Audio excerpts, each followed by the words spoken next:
Allez, ok, il s'ouvre. Et là, regardez ce qui se passe à gauche. Déjà, il disparaît. Et à gauche, nous avons la réception de la connexion avec succès. Et bingo, nous avons le médiateur bien établi. Donc, la connexion avec la machine victime a bel et bien été établie avec succès. Donc, on va mettre execute. -F pour spécifier le fichier. On va prendre l'exemple sur la calculatrice, donc calc.exe, et là regardez ce qui se passe, et là boum, la calculatrice s'affiche directement. Regardez la gravité s'il vous plaît, regardez ce qui se passe avec tout ça en direct de ce qui se passe sur la machine. La personne, il saisit ses informations bancaires, il fait des transactions en ligne, il fait des trucs non partageables, des trucs personnels, et tout ça c'est à la merci du hacker. Allez, on va essayer la commande sysinfo pour avoir les systèmes, les informations du système en question. Et là, voilà, tout est là. Le computer c'est Mesrour et le système d'exploitation c'est Windows. Donc tout est là avec l'architecture x64, langue française et tout. Et ce qui est dangereux avec tout ça, ce qui est la mise à jour, vous pouvez le voir par vous-même. Je l'ai fait ce matin à 8h58. Donc aujourd'hui, et les paramètres sont configurés. Voilà, contrôle des applications activé, protection de compte activé, pare-feu activé. Donc tout est activé, mais c'est extrêmement grave ce qu'on peut faire avec ce genre de malware, ce genre de payload. Bonjour la famille, les amis, j'espère que vous allez bien. On se retrouve ce petit matin pour une nouvelle vidéo, une vidéo qui sera pas comme les autres, je peux dire. Ce sera une vidéo très palpitante. Aujourd'hui, on va se focaliser sur le contournement d'antivirus, le bypass d'antivirus. Plus précisément, on va se concentrer aujourd'hui sur le bypass de Windows Defender, qui est l'antivirus par défaut du système d'exploitation Windows. Donc, la méthode qu'on va utiliser, ce sera une méthode simple à comprendre, mais un peu plus poussée à mettre en place. Ça consiste à injecter en mémoire un shellcode. Donc, on va utiliser la méthode qu'on appelle le process following, qui consiste à injecter en mémoire un shellcode déjà obfusqué, XORé par la méthode XOR qu'on va utiliser, l'algorithme XOR pour certains qui connaissent.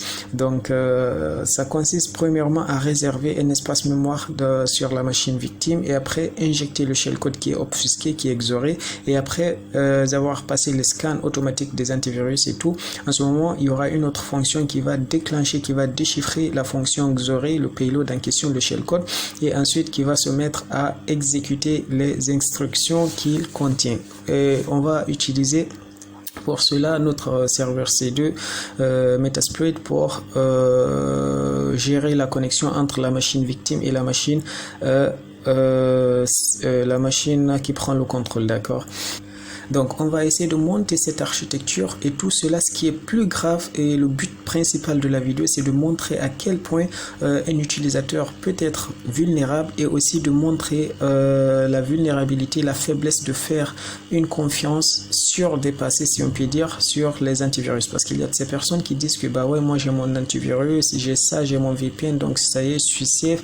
Non, c'est pas du tout le cas. On va le montrer aujourd'hui. La plupart, la vulnérabilité, c'est la personne en question qui est derrière la machine et le clavier. Donc c'est celle-ci qui se fait infecter le plus souvent. Donc aujourd'hui, nous allons montrer le fait que l'antivirus est à jour. Non seulement il est à jour, mais aussi il est activé, tous les pare-feux sont activés et tout marche correctement. Mais avec cela, on arrive à prendre le contrôle de la machine à distance. L'un des points forts du process following, c'est que tout s'exécute en mémoire, c'est-à-dire on s'assure de ne rien laisser comme trace, on exécute tout en mémoire, on ne laisse aucune trace sur la machine en question, sur la machine physique, mais avec cela on peut upload des fichiers, des processus et tout, et monter en privilège. Donc on se retrouve sur la machine Kali, et on va premièrement passer en mode super utilisateur. Et après, on va utiliser MSF Venom pour générer notre shellcode, notre payload. Donc, -p Windows x64 pour l'architecture. Après, métaprêteur reverse TCP. Donc, voilà. Et pour le lhost, nous allons mettre l'adresse IP autant. Bon. Je vais voir l'adresse IP, donc 192.168. Je me rappelle pas trop, donc on va voir avec IPA. Donc voilà, c'est la 192.168.1.181, d'accord. Nous allons spécifier l'adresse qui est la 192.168.1.181 et ensuite pour le L port, nous allons mettre le port 80-80, c'est mieux. Pardon, voilà. 80-80 et après nous allons spécifier le exit function pour les threads et tout, donc voilà. Et voilà, et après nous allons spécifier l'output, ça sera en C#. Voilà, le fichier il va être généré en C#. Voilà, ça c'est la génération de notre payload avec MSF Venom. Le payload ça sera un reverse TCP avec Meterpreter et le LHost ça sera la machine Kali avec le port 80-80 et l'exit function il gère tout ce qui est les threads et tout. Au cas où il y a par exemple un dysfonctionnement ou une fermeture de fenêtre et tout, le payload va toujours continuer à s'exécuter. Et le -F, on va spécifier l'output sous forme de C#, d'accord. Donc on va essayer de patienter. Pendant qu'il génère, nous allons passer sur Visual Studio.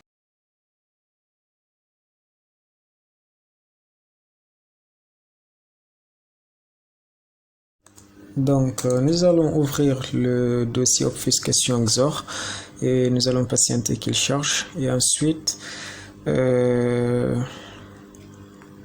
voilà, nous allons créer une nouvelle console avec la commande .NET New Console et nous allons patienter qu'il nous génère un programme C#.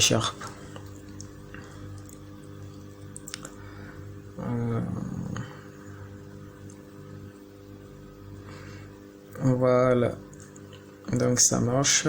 Donc comme j'ai dit tout à l'heure, cette méthode elle consiste à obfusquer le C#, le shellcode qu'on a généré tout à l'heure avec MSF Venom. Donc nous allons principalement utiliser le script de CH Van Kooten, connu, réputé dans le domaine de la cybersécurité, qui a passé le ZEP. C'est une certification qui est au-dessus de l'ESCP, donc qui est très connu aussi.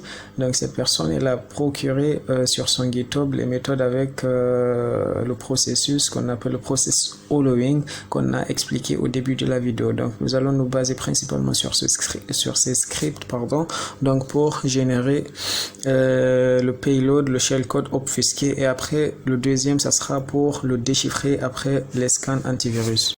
Voilà, une fois que tout est ok, nous allons essayer de partir au répertoire où se trouve le fichier, le script en question. Voilà, le voici, le script qui est winbypass.txt. donc nous allons l'ouvrir.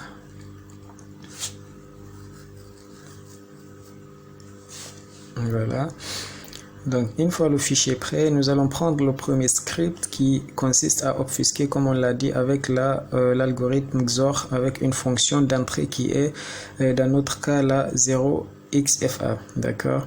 Donc cette méthode elle va permettre d'obfusquer, de chiffrer le payload, comme ça il sera indétectable par les antivirus. Donc nous allons copier ça et passer sur la console ici.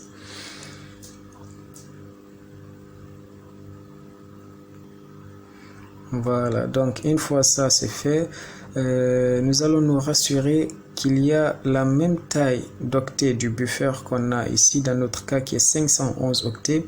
Donc il va falloir qu'il soit la même taille que le shellcode généré par MSF Venom. Nous allons vérifier qu'il est le même.